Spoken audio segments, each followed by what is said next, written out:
के सांसद और गणमान्य लोग भी मौजूद थे। देखिए, भारतीय जनता पार्टी एनडीए गठबंधन का न सिर्फ प्रमुख दल है, बल्कि भारतीय जनता पार्टी ने अपने नेतृत्व में प्रधानमंत्री जी का हमेशा ये प्रयास रहा है कि किस तरीके से गठबंधन एकजुटता के साथ मजबूती से आगे बढ़े, और इसी का ही परिणाम है जिस तरीके का रिजल्ट, जिस तरीके का जनादेश बिहार विधानसभा चुनाव में देखने को मिला।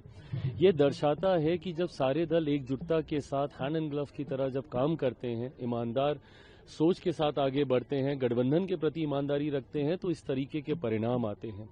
ऐसे में हर दल के राष्ट्रीय अध्यक्ष की एक अहम भूमिका होती है गठबंधन को मजबूती देने की सोच रखने के लिए। लंबे समय तक जिस तरीके से इस जिम्मेदारी को खूबसूरती से भारतीय जनता पार्टी के राष्ट्रीय अध्यक्ष आदरणीय जेपी नड्डा जी के द्वारा निभाया गया, उम्मीद ही नहीं पूरा विश्वास है कि उतनी ही या शायद उससे ज्यादा खूबसूरती से मौजूदा भारतीय जनता पार्टी के कार्यकारी राष्ट्रीय अध्यक्ष नितिन नवीन जी के द्वारा निभाया जाएगा। मेरे लिए एक बिहारी होने के नाते विशेष उत्साह का ये लम्हा है कि बिहार से, देश की सबसे बड़ी पार्टी के राष्ट्रीय अध्यक्ष मेरे ही राज्य बिहार से आते हैं, और जिनके साथ मेरे परिवार का पुराना रिश्ता, पुराना परिचय रहा है।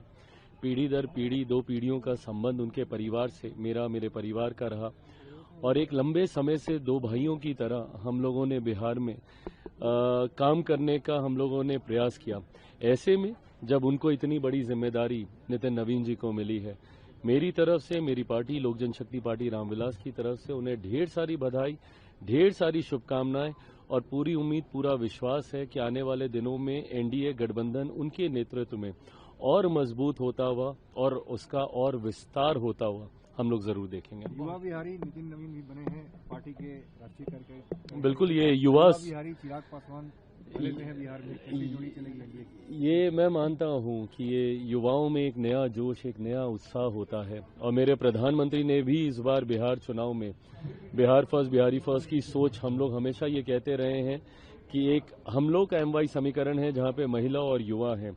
तो ऐसे में युवाओं को इतनी बड़ी जिम्मेदारी भारतीय जनता पार्टी की तरफ से जिस तरीके से दी गई है, ये दर्शाता है कि प्रधानमंत्री जी सिर्फ कहने के लिए ही युवाओं की चर्चा नहीं करते। जिस तरीके से उनके पार्टी का शीर्ष नेतृत्व, शीर्ष पद पर एक युवा को ये जिम्मेदारी दी गई है, और वो युवा बिहारी हैं जिस सोच के साथ मैं आगे बढ़ रहा हूं। तो ऐसे में जैसा मैंने कहा कि मेरे लिए, मेरी पार्टी के लिए भी ये एक खास लम्हा है, और यकीनन एनडीए के लिए ये एक और ज्यादा उत्साह की बात है कि एक युवा को ये जिम्मेदारी दी गई। एक छोटा सा सवाल सर, एक युवा जो है सीवियर कैटेगरी में है नई दिल्ली में, इसको लेकर के समाजवादी पार्टी सांसद आर.के. चौधरी का बेतुका बयान आया। वो कह रहे हैं कि जो लाशें जलाई जा रही हैं उसकी वजह से एयर पॉल्यूशन बढ़ रहा है। देखिए, प्रदूषण चिंता का विषय है, और यकीनन इसकी गंभीरता को हम सबको समझना होगा। और आज जब मैं एनडीए का हिस्सा हूं, तो ये जिम्मेदारी कहीं ना कहीं हम सब के ऊपर आती है, क्योंकि केंद्र में भी हमारी सरकार है, राज्य में भी, दिल्ली में भी हम लोग की सरकार है।